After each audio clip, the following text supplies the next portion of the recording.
Hi guys, ayan, welcome again sa ating panibagong vlog. Ngayon guys ay nandito tayo sa may C3, no? So papunta tayo ng may GR Anita at syempre update ko kayo sa mga kalsada. Ayan, so yun, kakaibang ano dito guys, no? Panibagong nakakapanibagong daan dahil dati nung dumadaan tayo dito sa C3 Road ay wala pa itong Skyway Stage Express. So sa ngayon ayan at nadaanan na nga po, medyo nakakailang lang itong mga trailer dito sa bandang kanan natin. Ayan, pero ngayon super luwag na at sobrang malaki yung binago nitong C3 na to, no? Kasi nung mga panahon na dumadaan tayo dito wala pang Skyway Stage 3, tapos medyo marami pang ano dyan, nakahambalang sa gilid-gilid, pero sa ngayon talagang napakalawak. Ganyan talaga, sobrang laki ng binago.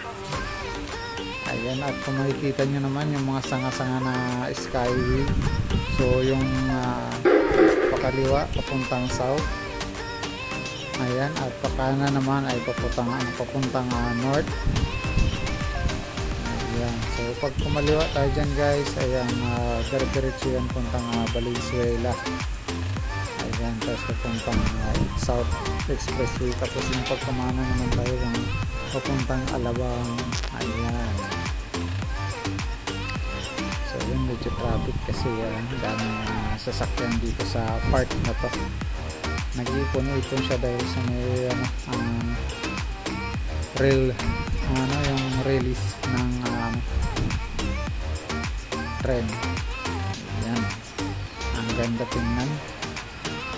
Kayang-kaya na talaga ng Pilipinas guys, no, na makipagsabayan sa ibang bansa. Basta nasa tama lang yung talaga budget ng gobyerno. Kaya napakaganda ng ginawa ni President Duterte. Ayan, tingnan nyo, ang ganda, sobrang ganda tingnan. So ayan, doon sa part na yun meron doon babaan at saka paakyat. Ayan, ang ganda tingnan. Wow. So ayan, papuntang north yan guys. Ang daan na yan ay Antipolo Street. Yun yung Skyway na yun. Ayan, si dito naman sa part na to, ayan, ginagawa yung kalsada para tumibay. So ayan, itong part na to guys ay Fifth Avenue, LRT Station, LRT1. Ayan, Rizal Avenue. Pagtawid natin dito, diretso yun ng Bonifacio. Ayan. So ayan, tuloy-tuloy yung paggawa ng kalsada dito. So ayan guys, diretso na tayo Bonifacio, and then pagtawid natin ng Bonifacio, Araneta na tayo, GR Araneta. At papakita ko rin sa inyo dyan sa may GR Araneta kung ano yung mga kaganapan dyan. So ayan yung concrete na yan, ilalagay pa nila dito sa part na to, sa may kanan natin pa nila na ilalagay yan.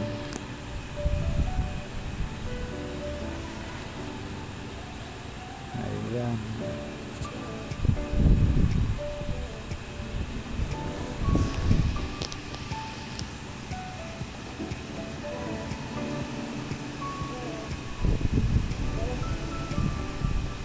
napakaganda na nito guys, oh. Sobrang laki na ng binago dito. Ayan guys, sa mga bago pa lang dyan sa aking channel at kung hindi pa kayo nakasubscribe, subscribe nyo na ito yung aking channel guys, at hit nyo na rin yung notification bell para update video lagi sa aking new upload.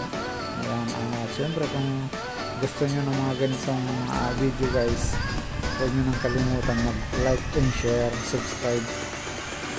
Ayan, so ayan, ito na guys yung GR Araneta. Tingnan nyo, ang lawak ng kalsada.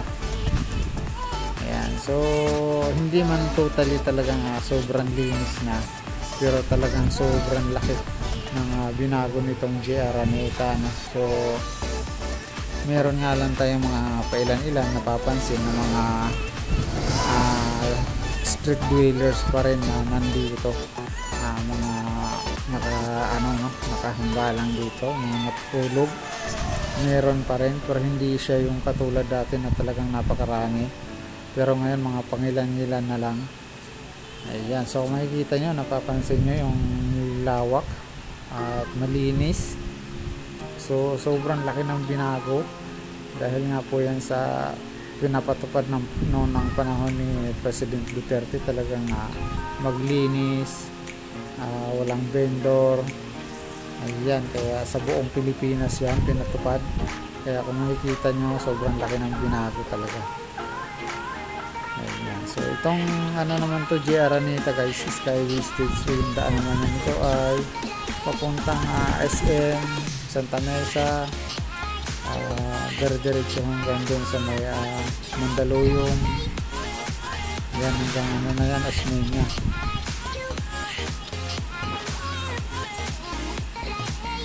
So yan, ganyan kaganda itong Skyway Stage 3. So itong sa kaliwang natin guys, iyang ilog na yan dyan. So abangan nyo yung update ko dyan, ipa-vlog ko rin yan sa inyo yan, yung pinagtayuan ng post dyan, yung ilog na yan dyan.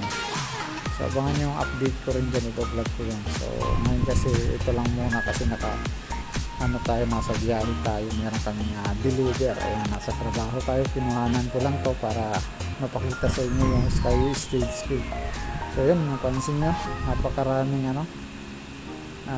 natutulog or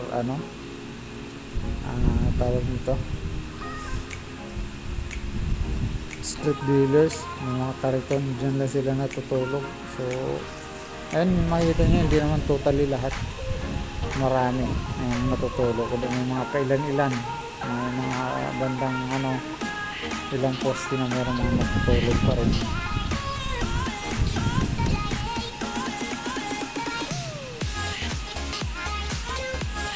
So yan guys, no? At maraming salamat sa inyong suporta, sa inyong pagpanood dito sa aking mga vlog ngayong araw. At ayan, sana subaybayan niyo pa yung ating mga vlog. So thank you talaga ng marami. At ayan, so kahit hindi nyo man ma-gets or ma-intindihan kung ano ba talaga yung ating content natin, ay gusto natin na ipakita yung mga kaganapan sa buong Metro Manila.